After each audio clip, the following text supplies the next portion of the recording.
Hello everybody and welcome.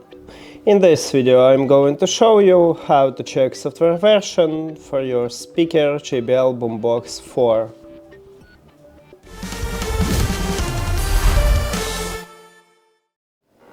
You have to start by open JBL Portable application, and your speaker should be turned on and connected to your phone. Then the application open for you speaker menu.